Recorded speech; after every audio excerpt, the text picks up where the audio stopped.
Assalamualaikum warahmatullahi wabarakatuh. Hai sahabat online Minumadul Ulum. Perkenalkan, nama saya Muhammad Unes Sofiyullah. Nah, ada konten baru nih di madrasah kita. Namanya Obama, obrolan asik madrasah. Di konten ini kita akan ngobrol-ngobrol asik tentang hal-hal seputar pendidikan, khususnya perihal sesuatu yang ada di madrasah kita tercinta. Kali ini kita akan berbincang-bincang bersama salah satu guru di madrasah, yaitu Pak Rauf. Assalamualaikum Pak Rauf. Waalaikumsalam warahmatullahi wabarakatuh. Bagaimana kabarnya hari ini Pak? Alhamdulillah sehat. Saya ingin bertanya perihal adab nih Pak. Oh iya, monggo. Apa yang disebut adab? Oh gitu ya. Sebelum saya menjawab, saya ingin memperkenalkan dulu. Nama saya Muhammad Rauf. Saya kebetulan diberikan amanah untuk mengajar di MI Maudul Ulum, dan saya mengajar pelajaran bahasa Arab dan sejarah kebudayaan Islam. Yang gimana Mas Unes? Apa yang dimaksud dengan adab? Ya, pertanyaan bagus ini. Apa yang dimaksud dengan adab? Ada dua hal yang ingin saya sampaikan. Antara yang pertama adab, yang kedua akhlak. Jadi sebenarnya ini kalau orang-orang sekarang menganggapnya ini sama, ya kan? Adab dan akhlak itu sama. Tapi secara esensi itu berbeda. Adab, apa itu adab? Adab itu suatu kemuliaan yang didapatkan melalui proses pembelajaran. Kemuliaan yang didapatkan melalui proses pendidikan. Kalaupun itu akhlak, akhlak itu adalah kemuliaan yang didapatkan melalui proses ritual ibadah kita kepada Allah Subhanahu wa taala. Maka dari itu kenapa ketika Rasul itu dikirim mendapatkan wahyu, dikirim di atas muka bumi ini, proyek beliau apa? Liutammima makarimal akhlak, bukan makarimal adab. Kenapa makarimal akhlak? Karena ada misi Rasulullah untuk menyampaikan risalah Islam, dan tentunya risalah Islam itu di dalamnya ada syariat, ada ibadah kita kepada Allah Subhanahu wa taala. Mungkin itu. Saya pernah mendengar ada pepatah yang mengatakan bahwa adab lebih tinggi dari ilmu. Itu maksudnya bagaimana ya, Pak? Oh ya. Adab lebih tinggi daripada ilmu. Al-adabu fawqal ilmi, ya. Kenapa adab itu lebih tinggi daripada ilmu? Jadi gini, posisi adab itu kalau saya pribadi, memang ada yang beranggapan bagaimana dia bisa beradab kalau tidak ada ilmu. Artinya ilmu duluan baru adab. Tapi kalau saya pribadi, adab dulu baru ilmu. Kenapa demikian? Dulu sebelum Rasulullah mendapatkan risalah Islam, artinya Rasul masih muda, masih remaja, umur 25 tahun, 30 tahun, masih belum mendapatkan wahyu. Ketika mendapatkan wahyu, Rasul berumur 40 tahun. Jadi sebelum mendapatkan wahyu, Rasulullah itu sudah memiliki karakter yang bagus, memiliki sosial yang bagus, ucapan yang bagus, akhlak yang bagus, tata krama yang bagus, sehingga dia disebut oleh orang-orang Mekah, orang-orang kafir Quraisy itu disebut dengan sebutan Al-Amin. Kenapa dia disebut dengan Al-Amin? Karena dia memiliki sopan santun, adab yang bagus. Maka dari situlah saya beranggapan bahwasanya al-adabu fawqal ilmi. Setelah itu baru, itu kan masa apa namanya? Masa pematangan. Jadi masa pematangan Rasulullah itu, Rasul memang sudah memiliki karakter yang bagus.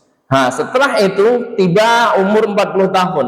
Ketika umur 40 tahun baru Rasulullah diberikan wahyu oleh Allah Subhanahu wa taala. Nah, kenapa demikian? Karena Rasul sudah matang di umur yang sudah beliau lewati itu, kemudian datang umur 40, kemudian baru Allah memberikan wahyu. Dan yang paling penting, kenapa adab itu lebih tinggi daripada ilmu? Itu khususnya untuk seorang siswa, seorang santri, ataupun seorang murid, bahkan seorang mahasiswa. Kenapa demikian? Karena di luar sana, ini untuk semuanya, siapapun yang mendengarkan itu, di luar sana, mereka tidak pernah menilai kita seberapa pinter dirimu, seberapa pinter ilmu mantikmu, seberapa pinter ilmu bahasa Arabmu, seberapa pinter ilmu matematikamu. Dia tidak pernah melihat itu. Yang mereka lihat adalah bagaimana perilakumu, sosialmu kepada mereka.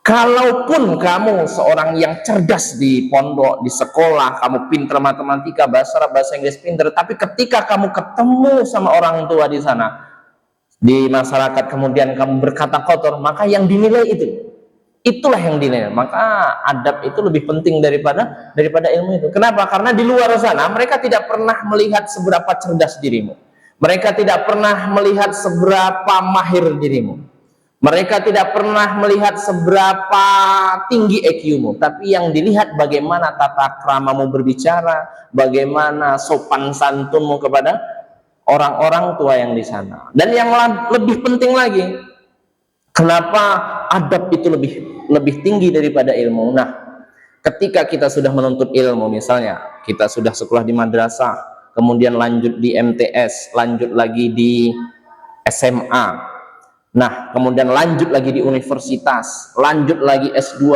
lanjut lagi S3. Ini kan merupakan amanah ataupun rahmat dari Allah Subhanahu wa taala. Kita diberikan ilmu yang sangat banyak, ya kan? Kita diberikan ilmu yang sangat banyak, ilmu apapun itu sangat banyak. Kemudian engkau datang ke masyarakat, tapi sangat sedikit tata kramamu, sopan santunmu, maka mereka tidak pernah melihat itu. Dan lebih berbahaya lagi kalau seandainya yang engkau sampaikan adalah ayat Al-Quran, yang engkau sampaikan adalah dalil, tapi yang menyampaikan adalah orang yang memiliki karakter buruk. Nah, itu berbahaya.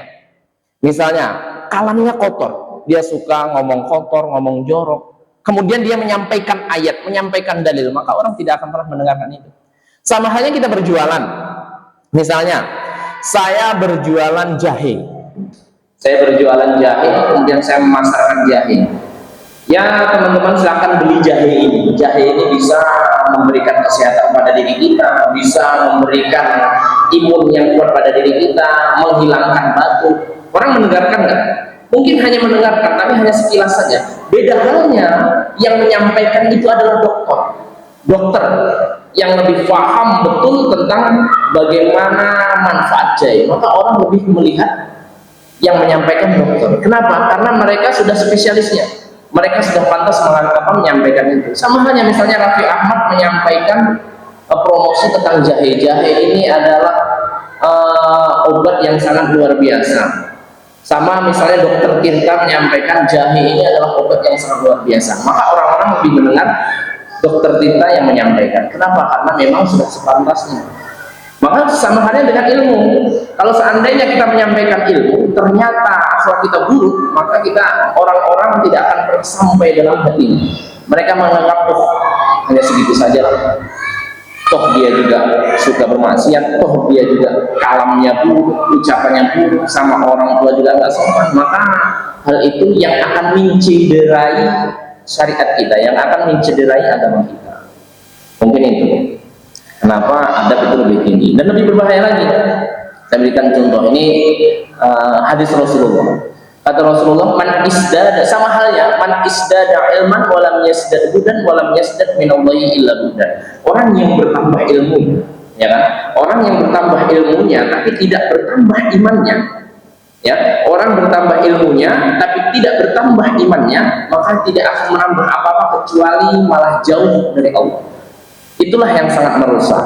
Sesungguhnya yang paling merusak itu orang yang berpendidikan, orang berilmu tapi tidak memiliki iman. Itu resiko. Misalnya dia diangkat sebagai pejabat tapi tidak ada iman, maka terjadi korupsi. Dia diangkat sebagai menteri, tidak ada iman, maka terjadi perselisihan dan korupsi akan terjadi.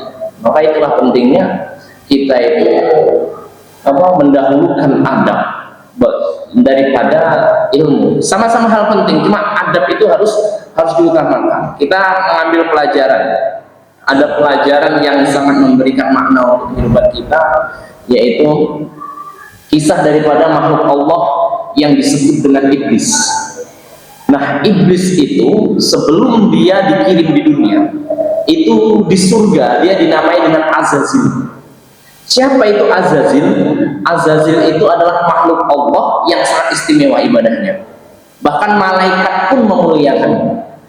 Tapi karena kesombongannya sehingga dia tidak memiliki adab kepada Allah. Ketika dia disuruh bersujud kepada Nabi Adam, dia menolak karena dia merasa dirinya adalah lebih mulia karena dia diciptakan dari api. Nah, karena dia tidak memiliki adab kepada Allah Subhanahu wa taala sehingga dia tidak mau bertobat kepada Allah Subhanahu wa taala, sehingga dia dilaknat oleh Allah dan dikeluarkan dari surga dan bahkan dilaknat sampai hari kiamat nanti.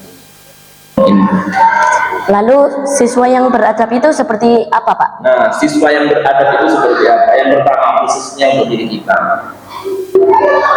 Siswa yang beradab itu pertama dia harus sopan kepada gurunya. Ketika dipanggil gurunya dia datang. Ketika disuruh gurunya dia melakukan. Diberikan tugas gurunya dia kerjakan. Kenapa? Karena ada 3 hal. Ada 3 hal bencana bagi seorang pelajar. Kalau seandainya dia meremehkan guru, tidak memiliki adab dan akhlak kepada guru.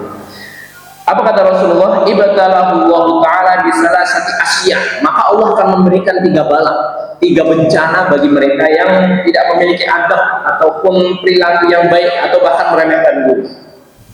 Yang pertama, nasya mahafidun. Nah, bencana yang pertama adalah dia lupa akan apa yang dia hafalkan.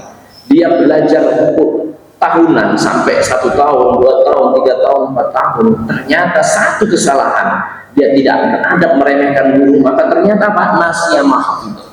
Maka dia akan lupa atas apa yang dia pelajari selama menuntut ilmu. Dia lupa apa yang sudah dia hafalkan, dia lupa atas apa yang sudah dia pelajari, pelajaran yang sudah berusaha dia lakukan, yang sudah berusaha dia pahami, dia hilang semuanya. Kenapa? Gara-gara satu hal, meremehkan seorang guru. Waktu lisanihi atau lisanuhu, dan mulutnya akan terkunci rapat ketika dia sudah selesai dalam masa pendidikannya, kemudian dia pulang ke rumah, ternyata lisannya tidak mampu untuk berdakwah. Kenapa? Karena satu kesalahan. Apa itu? Meremehkan guru dan tidak memiliki adab yang baik pada guru. Dan yang terakhir, waftakiru fi akhirihi, ternyata dia akan fakir sampai akhir hayatnya. Fakir itu seperti apa? Dia akan tidak mampu sampai akhir hayatnya. Artinya apa? Artinya kalau seandainya kita memiliki perilaku yang buruk kepada guru, bencana dalam kehidupan di dunia itu akan kita terima. Pertama, kita akan fakir, sulit mencari ekonomi. Itu akan terjadi. Yang pertama tadi apa? Dia akan lupa apa yang sudah dia pelajari, semuanya hilang semua. Apa yang sudah dia hafalkan hilang semuanya. Gara-gara apa? Gara-gara satu perilakunya itu tidak memiliki adab atau manfaat. Maka pesan saya untuk teman-teman semuanya, baik yang masih belajar ataupun mahasiswa, MTS dan semuanya, siapapun yang mendengar itu, kita bertemu dengan guru kita itu tidak lama. Misalnya Mas Unes belajar di pondok mungkin hanya memakan waktu 5 tahun atau 4 tahun sudah selesai, hanya sedikit. Tapi jangan sampai gara-gara dengan sedikitnya waktu itu tidak memiliki atau meremehkan guru sehingga berefek sampai kehidupan selanjutnya. Hidup di pondok 4 tahun gara-gara meremehkan guru, akhirnya dia lupa atas apa yang dia hafalkan, lupa atas apa yang dia pelajari di pondok, dan yang lebih berbahaya, dia fakir sepanjang masanya, sepanjang hidupnya, gara-gara satu pihak meremehkan seorang. Maka kita sebagai siswa atau sebagai santri, siapapun itu yang merasa punya guru dan berguru, maka jaga diri kita, jaga sikap kita, jaga perilaku kita, jaga kalam kita, dan patuhlah kepada guru kita. Karena tidak ada guru yang menjerumuskan dalam keburukan. Ya, mungkin itu. Terima kasih banyak, Pak, waktunya. Nah, sahabat online Mino, sampai sini dulu ya. Terima kasih sudah menonton. Sampai jumpa di konten Obama selanjutnya. Wassalamualaikum warahmatullahi wabarakatuh.